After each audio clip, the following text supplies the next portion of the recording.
We've all heard tales of ruthless queens and cunning consorts, women who schemed their way to power through poison and intrigue. But deep within the walls of the Forbidden City, during the reign of the Ming Dynasty's Chenghua Emperor, there existed a story that chills the bone. A tale of a woman whose jealousy and cruelty were so profound they nearly extinguished an imperial bloodline. This isn't a story of grand battles or political treaties. It's a far more intimate horror, one that played out in the hushed corridors and secluded chambers of the imperial harem. It's the story of Consort Wan, a woman who held an emperor's heart in one hand and, with the other, snuffed out the lives of his infant sons. We are about to uncover the horrific things Consort Wan did to baby princes under the Chenghua Emperor, a saga of obsession, power, and the desperate fight for succession in a palace where no one was safe. The woman at the center of this storm was Wan Zhen'er, a figure who defied every convention of the imperial court. She was not a high-born lady from a powerful family, but a palace maid. 17 years the emperor's senior, her story began not as a lover, but as a caretaker. When the Chenghua Emperor, then known as Zhu Jianshen, was a mere boy of 2, he was designated as the crown prince. His early life was marked by turmoil. His father, the Zhengtong Emperor, was captured by the Oirat Mongols, and his uncle usurped the throne, placing the young Zhu Jinshen in a form of isolated confinement. During these years of fear and uncertainty, Wan Zhen'er was his constant companion, his protector, his nanny. She was the one who soothed his fears and shielded him from the harsh realities of his precarious position. A bond was forged, a deep and complex connection that would shape the destiny of an empire. When Zhu Jinshen finally ascended to the dragon throne in the year 1464 at the age of 17, the 34-year-old Wan Zhen'er was no longer just a servant in his eyes. He saw her as his confidant, his sanctuary, and his lover. His devotion was absolute and immediate. The new emperor wanted to make Wan Zhen'er his empress, a move that was met with shock and fierce opposition from his mother, the Empress Dowager Zhou, and the court officials. To them, a former palace maid, a woman of her age and status, was utterly unsuitable for the role of empress. Bowing to pressure, the Chenghua Emperor married a woman of appropriate rank, a Lady Wu, but the emperor's heart remained with Wan. The new Empress Wu, young and perhaps naive to the depth of the emperor's obsession, made a fatal error. She had Consort Wan flogged for an act of disrespect. The emperor's reaction was swift and brutal. Just 1 month into the marriage, Empress Wu was deposed and stripped of her title, condemned to a life of seclusion in a remote corner of the Forbidden City. Her fate was a stark warning to all who dared to cross the emperor's favored woman. A new empress, a Lady Wang, was installed, a woman who understood the political landscape of the harem. Empress Wang would remain childless, a deliberate choice to avoid provoking the wrath of Consort Wan. In the second year of the Chenghua Emperor's reign, Wan Zhen'er gave birth to a son, the emperor's first. His joy was boundless, and he immediately promoted Wan to the esteemed rank of imperial noble consort. For a brief moment, it seemed she had secured her position, her future, and her influence, but tragedy struck. The infant prince died within a year. The loss devastated both the emperor and his consort, but it ignited a fire of malevolent jealousy in Wan that would consume the imperial palace for decades. She was childless, her beauty fading with age, and she became consumed by the fear that another woman, a younger, more fertile concubine, would bear the emperor a son and supplant her in his affections. This fear twisted into a cruel and systematic campaign of terror within the harem. Consort Wan, leveraging the emperor's unwavering devotion, established a network of spies, primarily eunuchs loyal to her, to monitor the emperor's other women. Her orders were simple and monstrous. If any concubine became pregnant, the pregnancy was to be terminated. The methods were brutal and varied. Accounts from the era speak of palace maids and eunuchs forcing pregnant concubines to consume concoctions designed to induce abortions. Those who managed to carry their children to term faced an even more horrifying fate. Their infants, particularly the males, would mysteriously die shortly after birth. The official records are often silent on the exact causes of these deaths, but the whispers in the Forbidden City told a different story, a story of poisoning and suffocation, of tiny lives extinguished before they had a chance to threaten Consort Wan's position. For years, a chilling silence fell over the nurseries of the imperial palace. While the Chenghua Emperor was known to have a large harem, no sons survived infancy. The emperor himself, desperate for an heir, was reportedly unaware of the full extent of his beloved consort's actions, or perhaps, in his infatuation, he chose to turn a blind eye. His reign, which in many aspects was a period of stability and prosperity for the Ming Dynasty, was haunted by this deeply personal and tragic failure to secure a successor. The court officials grew increasingly anxious. The lack of an heir was not just a personal tragedy for the emperor, it was a threat to the stability of the entire empire. If you value documented history like this, subscribe. It's the best way to support our work. Also, comment from which city you're hearing this from. This script is researched and factual, drawing from historical accounts compiled in works such as the History of Ming, which, although an official history, provides the basis for these events, later embellished and detailed by other sources and historical interpretations. Now back to the information. But even under the watchful and malevolent gaze of Consort Wan, life and hope found a way. A concubine with the surname Ji, a woman of the Yao people who had been captured and brought to the palace, caught the emperor's eye. One night, he visited her, and she became pregnant. Knowing the fate that had befallen so many others, Lady Ji was terrified. She confided in a sympathetic palace maid who, when questioned by Consort Wan's spies, claimed that Lady Ji was not pregnant but merely suffering from a prolonged illness. The ruse worked, but it was a temporary reprieve. When Lady Ji gave birth to a boy, the future Hongji Emperor, Zhu Yucheng, in the year 1470, Consort Wan was enraged. She ordered one of her most trusted eunuchs, a man named Zhang Min, to kill the infant. But Zhang Min, at great personal risk, could not bring himself to commit the heinous act. He defied the order and, with the help of other compassionate eunuchs and palace staff, hid the baby prince. They reported back to Consort Wan that the child was dead, another victim of the palace's unforgiving environment. For the next 5 years, Zhu Yucheng lived a secret life, hidden away in a remote section of the Forbidden City. His existence was a carefully guarded secret, known only to a small circle of loyal protectors. Among them was the deposed Empress Wu, the same woman who had been cast aside for challenging Consort Wan. From her secluded residence, she helped to raise the young prince, a quiet act of defiance against the woman who had ruined her life. Zhu Yucheng's childhood was one of shadows and whispers. He was raised in the servants' quarters, fed on scraps, and kept out of sight, all while his father, the Chenghua Emperor, lamented his lack of an heir. The emperor, now approaching 30, grew increasingly despondent. He believed he was destined to be childless, a failure in his most fundamental duty as a sovereign. One day, in the year 1475, the eunuch Zhang Min, perhaps seeing the emperor's despair or sensing that the time was right, made a fateful decision. He revealed the existence of the hidden prince to the emperor. The Chenghua Emperor was stunned, then overjoyed. The 5-year-old Zhu Yucheng was brought before him, a small, undernourished boy with long hair that had never been cut. Seeing his son for the first time, the emperor wept and immediately acknowledged him as his heir. The court celebrated, the succession was secured, and for a moment, it seemed like the long night of Consort Wan's reign of terror was over.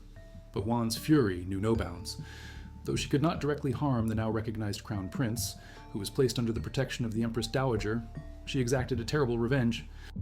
Shortly after Zhu Yucheng was welcomed into the imperial family, his mother, Lady Ji, died under mysterious circumstances.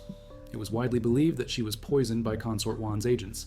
The eunuch, Zhang Min, who had saved the prince's life, also met a sudden and suspicious end, reportedly committing suicide by swallowing gold. The message was clear. Consort Wan's power was not so easily broken, and those who crossed her would pay the ultimate price. The young crown prince, Zhu Yucheng, grew up in a gilded cage, constantly aware of the danger that surrounded him. Consort Wan made several attempts to undermine him, even trying to persuade the emperor to replace him with another son as the heir apparent. Each attempt failed, thwarted by court officials who saw the stability of the dynasty embodied in the young prince. For 12 more years, Consort Wan remained the emperor's most cherished companion, her influence unwavering. She died in the year 1487 at the age of 58. The Chenghua Emperor was consumed by grief, reportedly refusing to hold court for 7 days. He died just a few months later. And it was said by many that he died of a broken heart. His son, the hidden prince, Zhu Yucheng, ascended the throne as the Hongji Emperor. His reign would be remembered as a period of peace and prosperity, a stark contrast to the dark and bloody intrigues that had defined his father's court. The story of Consort Wan serves as a chilling testament to the destructive power of jealousy and the lengths to which one person will go to maintain their grip on power, even if it means sacrificing the innocent. The depths of Consort Wan's influence extended beyond the confines of the harem and into the very fabric of the Chenghua Emperor's court. Her power was not merely derived from the emperor's affection. She was a shrewd and calculating political operator who, along with favored eunuchs like Liang Fang, effectively controlled access to the emperor. This alliance created a shadow government within the Forbidden City, a system rife with corruption where titles and positions were sold to the highest bidder. The wealth they amassed was enormous, plundered from the empire's coffers while the common people suffered. This corruption bred resentment and instability, leading to peasant uprisings that were brutally suppressed. The emperor, shielded from the realities of his realm by Wan and her cronies, became increasingly autocratic, relying on the secret police to monitor and quash any dissent. It was in this climate of fear and paranoia that Wan's personal vendettas were allowed to fester and grow into a systematic purge of potential rivals. Her obsession with maintaining her status as the emperor's sole beloved, the mother of his only, albeit deceased son, became a state-sanctioned reign of terror. The historical record, while filtered through the lens of official court historians who often had their own agendas, paints a consistent picture of a harem under siege. In the 7th year of the Chenghua reign, a worthy consort Bai gave birth to a son named Zhu Yuji. This prince was officially designated as the Crown Prince, a direct threat to Wan's dominance. The joy in the palace was short-lived. The young Crown Prince died shortly after his appointment, and historical whispers point to poison administered by one of Wan's agents. This event solidified a pattern. Any concubine who successfully gave birth to a male heir would soon find her child dead. The cycle of hope and despair repeated itself, with the emperor's brief moments of paternal joy invariably ending in tragedy. The number of infant princes who perished during this period is difficult to ascertain with absolute certainty, as official records could be sanitized. But the narrative passed down through generations of court insiders and later chroniclers is one of a nursery that became a tomb. Consort Wan's actions were not just those of a jealous lover, they were a calculated strategy to maintain her unparalleled influence over the emperor. Without a living heir from another concubine, her position, despite her age and the death of her own son, remained unassailable. The survival of Zhu Yucheng was nothing short of a miracle, a testament to the bravery of a handful of individuals who dared to defy Consort Wan. The conspiracy to save him involved a complex web of alliances within the palace. The deposed Empress Wu, living in seclusion, played a pivotal role. She had every reason to despise the emperor and his favorite consort, yet she chose to protect the son of her rival's rival. It was a long game of revenge, one that required patience and immense risk. The eunuchs who participated in the deception, like Zhang Min, were literally putting their lives on the line. Had their secret been discovered, their deaths would have been swift and brutal. The fact that they maintained this conspiracy for 5 years, within the claustrophobic and gossip-filled confines of the Forbidden City, is a remarkable feat. It speaks to a deep-seated opposition to Consort Wan's tyranny, a silent rebellion that was taking place in the very heart of the empire. If you find this exploration of the hidden corners of history compelling, subscribe to our channel. It allows us to continue bringing these stories to light. Let us know in the comments what historical mysteries you'd like to see us investigate next. The sources for this narrative are primarily derived from the History of Ming and other contemporary and later Chinese historical texts, which provide the framework for these events, though it's important to note that some accounts may have been embellished over time. Now, back to our story. When the 5-year-old Zhu Yucheng was finally presented to his father, it was a moment of high drama and profound significance. The emperor, who had long resigned himself to being childless, was confronted with a living, breathing heir. The boy's frail appearance and unkempt hair were a physical manifestation of his secret and perilous upbringing. The emperor's emotional reaction, weeping and immediately embracing his son, was a public declaration of his legitimacy. This act, in full view of the court, was crucial. It made it politically impossible for Consort Wan to simply dispose of the boy as she had allegedly done with others. He was no longer a secret infant in a secluded chamber. He was the officially recognized crown prince of the Ming Dynasty. This is why Wan's retribution was directed at those who had kept the secret. The death of Lady Jai, the boy's mother, was a cruel but calculated move. By eliminating her, Wan removed a potential rival for the emperor's affection and a future empress dowager. The demise of the eunuch Zhang Min served as a final, chilling warning to any others who might consider defying her. The education and upbringing of Crown Prince Zhu Yucheng were then placed under the direct supervision of the Empress Dowager Zhou, his grandmother. This was another layer of protection. The Empress Dowager, while having a complex relationship with her son, understood the importance of securing the dynastic line. She shielded her grandson from the political machinations of Consort Wan, ensuring he received a proper Confucian education. His teachers instilled in him the values of diligence and benevolent governance, qualities that would later define his own reign. there were still moments of great peril. Consort Wan and her allies at court continued to plot against him. On one occasion, they proposed appointing a new heir, claiming that Zhu Yucheng was unintelligent and unfit to rule. However, a powerful eunuch named Huaiyan defended the prince, arguing for the sacred right of primogeniture and the stability of the dynasty. Soon after, in Wixzu, a timely earthquake on Mount Tai, a place symbolically associated with the crown prince, was interpreted as a sign of heaven's displeasure with the plot. Fearing divine retribution, the Chenghua Emperor abandoned any thought of replacing his son. The final years of the Chenghua Emperor's reign were a strange paradox. The empire was, on the surface, stable. The military achieved successes, and the Great Wall was further fortified. But within the palace, the atmosphere remained toxic. Poisoned by the lingering influence of Consort Wan and the trauma of the preceding decades, the emperor's devotion to her never wavered, even as she aged and her cruelty became an open secret. Her death in 1487 was the catalyst for the end of an era. The emperor's profound grief was a testament to the psychological hold she had on him throughout his life.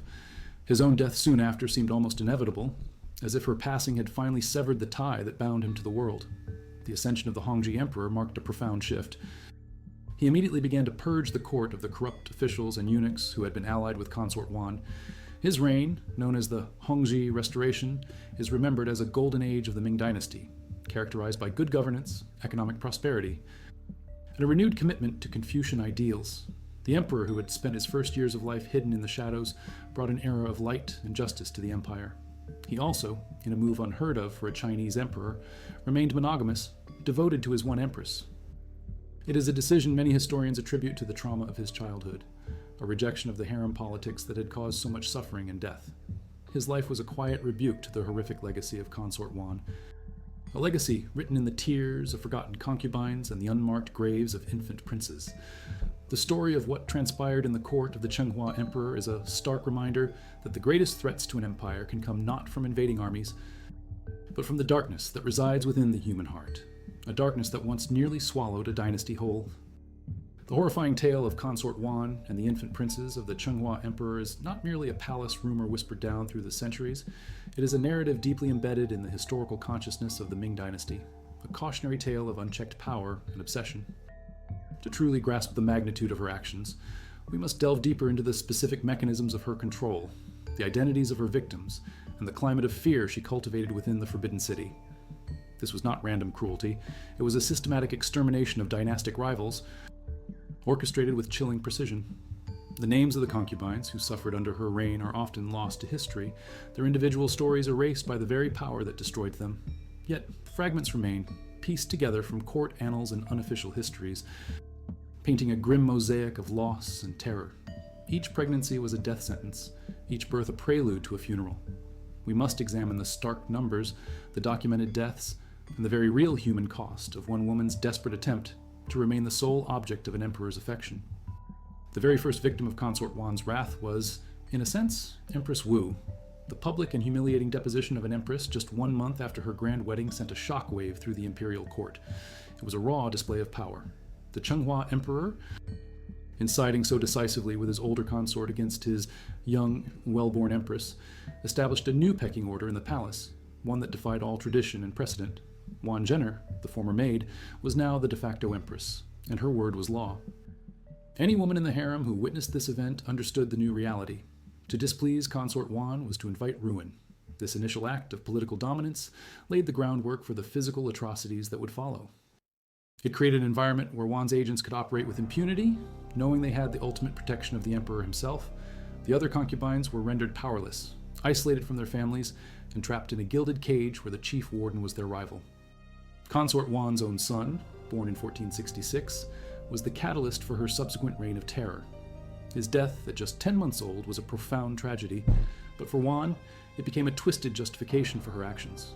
Having produced the emperor's firstborn, she felt she had a unique claim to maternal authority within the palace. The death of her child did not diminish this sense of entitlement, it magnified it. In her mind, no other woman deserved to give the emperor a son if she could not. This psychological motivation, born of grief and jealousy, fueled a campaign that lasted for more than a decade. Historical accounts suggest that her methods of inducing abortion were often crude and brutal. Potions made from toxic herbs were secretly mixed into the food and drink of pregnant concubines. In some cases, physical violence was used, with eunuchs loyal to Wan accosting the women and causing miscarriages. The palace physicians, who should have protected the imperial heirs, were either complicit or too terrified to intervene. The penalty for defying Consort Wan was far greater than any punishment for medical malpractice. One of the few named victims in this horrific saga was the son of worthy consort Bai. In the 7th year of the Chenghua reign, 1471, she gave birth to a prince named Zhu Yuji. Unlike the other pregnancies that were terminated in their early stages, this one was allowed to come to term its own, and the boy was even officially named Crown Prince in December of that year. This public acknowledgement suggests that perhaps the emperor was beginning to assert his desire for an heir more forcefully. For a few short months, it seemed as though the curse had been broken, but Consort Wan was simply biding her time. Soon after his appointment, the infant crown prince fell ill and died. While the official cause of death was likely recorded as some childhood ailment, the court was rife with rumors of poison. The timing was too convenient, the pattern too familiar. The death of Zhu Yuji was a public execution, a demonstration that not even the officially recognized heir to the dragon throne was safe from her reach. After this, a palpable sense of hopelessness descended upon the harem. If the crown prince could be eliminated, what chance did an ordinary infant have? The story of the Hongji Emperor's survival is therefore all the more remarkable. The network of individuals who protected him represents a significant counter-narrative to the idea of Wan's absolute control.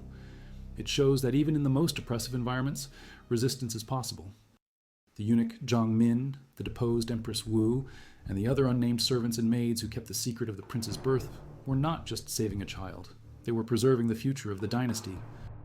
Their actions were a direct challenge to the authority that Wan had so carefully constructed. They created a bubble of safety in the most dangerous place in the empire. It's a story of incredible courage, where the lowest-ranking members of the palace community conspired to protect the highest-ranking heir from the emperor's most beloved person. This secret society, bound by a common sense of duty and morality, operated under the very nose of the woman who had spies everywhere. This indicates that Wan's power, while immense, was not monolithic. There were cracks in her armor, and it was through these cracks that the future emperor slipped. The discovery of Zhu Yucheng in 1475 was a turning point. It was the moment the private horror of the harem became a public matter of state. The emperor's emotional reaction and the immediate formal recognition of his son shifted the balance of power. While Wan could still exact her revenge on the child's mother and protector, she could no longer touch the boy himself. He was now under the protection of the Empress Dowager and, more importantly, under the protection of his official status as heir. From this point on, Wan's tactics had to change. She could no longer rely on covert assassinations. Instead, she resorted to political intrigue, attempting to discredit the young prince and persuade the emperor to name a different heir. These plots, however, were less successful. The court officials, who had long been concerned about the succession, rallied around the new crown prince. They saw him as the key to a stable future, a future free from the corrupting influence of Wan and her eunuch allies. The very existence of Zhu Yucheng became a symbol of hope for those who wished to see a return to traditional Confucian governance. It is a chilling thought that the future of one of China's most prosperous eras rested on the secret survival of one small boy in a forgotten corner of the Forbidden City. Without the bravery of a few key individuals, the Ming Dynasty could have been plunged into a devastating succession crisis upon the Chenghua Emperor's death. The reign of the Hongji Emperor, with its emphasis on justice, good governance, and monogamous devotion, stands as a direct consequence of the horrors that preceded it. It was a conscious effort to heal the wounds inflicted by Consort Wan, to restore balance and morality to an imperial court that had lost its way. The late reveal in this long and dark chapter of Ming history is not a single artifact or document, but the reign of the Hongji Emperor itself. His entire rule was a reframing of his father's legacy, a quiet but firm rejection of the cruelty and corruption that had defined the Chenghua era's inner court. The ultimate victory was not won with swords or armies, but with the survival of a single child against all odds. A child who would grow up to become the embodiment of the very virtues Consort Wan had sought to extinguish. The final, cold, quotable line is this: "The son she could not kill became the emperor she could never be." The story, as we have told it, is one of monstrous acts and miraculous survival. But to truly comprehend the darkness that consumed the Forbidden City during the Chenghua Emperor's reign, we must peel back the official histories and look into the shadows. This is no longer just a story about what Consort Wan did, but how she did it, and more terrifyingly, why she was allowed to. The mechanisms of her power were as intricate and deadly as a spider's web, and at its very center sat an emperor, a man whose absolute devotion provided the venom for her every strike. We must now explore the psychology of this fatal bond, the daily reality of the terror she inflicted, and the profound, lasting scars her reign left upon the son who survived to inherit the throne. This is a journey into the heart of the conspiracy. A world where the whispers of maids held more power than the decrees of ministers, and where the price of an emperor's love was the future of an empire itself. The question that echoes through the centuries is a simple one. How could the Chenghua Emperor, the son of heaven, be so blind? The answer, however, is far from simple. It is buried in the trauma of his childhood. When Zhu Jinshen was merely 2 years old, his father was captured, his uncle usurped the throne, and he was stripped of his title as crown prince, forced into a gilded isolation. In this world of fear and uncertainty, his one constant, his only source of comfort and security, was the palace maid assigned to him, Wan Zhen'er. She was 17 years his senior, a maternal figure, a protector. His psychological dependence on her was forged in these formative years. When he finally ascended the throne in the year 1464, that dependence did not vanish. It transformed. His love for her was not the passion of a young man for a beautiful woman, but the desperate, clinging attachment of a survivor to his sanctuary. This psychological dependency is the key that unlocks the entire tragedy. Consort Wan understood, with chilling clarity, that her power did not reside in her fading beauty or her noble birth, for she had neither. It resided entirely in her control over the emperor's emotional state.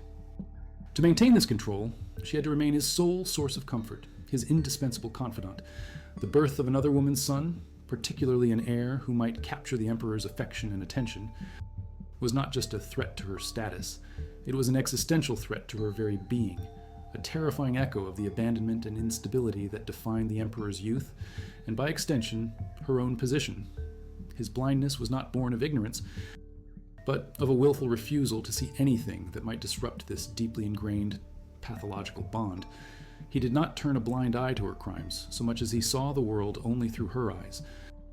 Her network of eunuchs and spies did not just report on pregnant concubines, they meticulously curated the emperor's reality, ensuring that any news that might displease Wan or implicate her never reached his ears. He lived in a prison of affection, its walls built by the woman he loved, its gates locked against the truths of his own harem.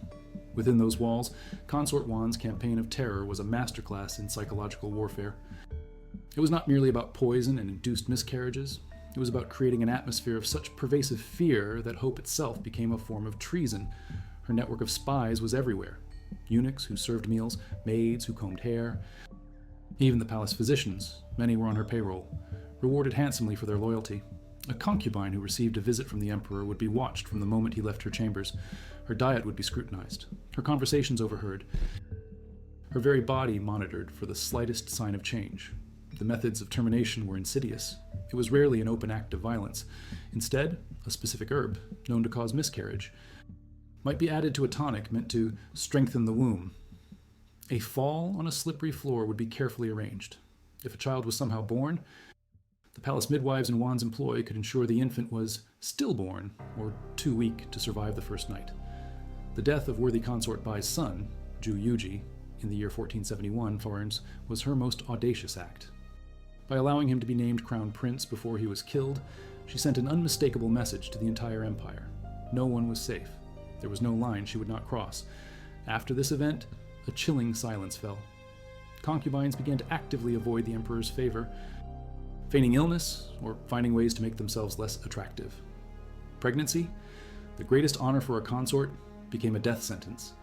The Forbidden City's harem, which should have been a symbol of the dynasty's virility and future, became a sterile place of dread, haunted by the ghosts of children who were never allowed to be.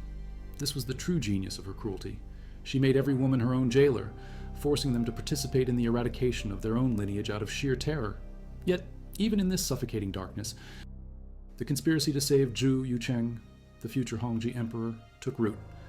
It was a silent, desperate rebellion waged not by generals or ministers, but by the forgotten and the powerless. At its heart was the deposed Empress Wu. Cast aside and humiliated, she had spent years in seclusion. A living symbol of Wan's vindictive power, her decision to help raise the hidden prince was an act of profound and patient revenge. She, who had been denied her rightful place, would nurture the one child who could one day dismantle Wan's legacy. The eunuch Zhang Min, though ordered to drown the infant, made a choice that would cost him his life. In that moment, his loyalty to the dynasty and his own conscience outweighed his fear of the imperial noble consort.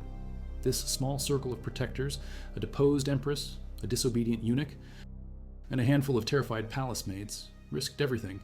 They smuggled food, disposed of waste, and kept the secret for 5 long years, a feat of incredible discipline and courage in a place where every wall had ears. Their bravery serves as a stark reminder that history is often shaped not by the powerful, but by the quiet defiance of ordinary people who choose to do the right thing in the face of absolute evil.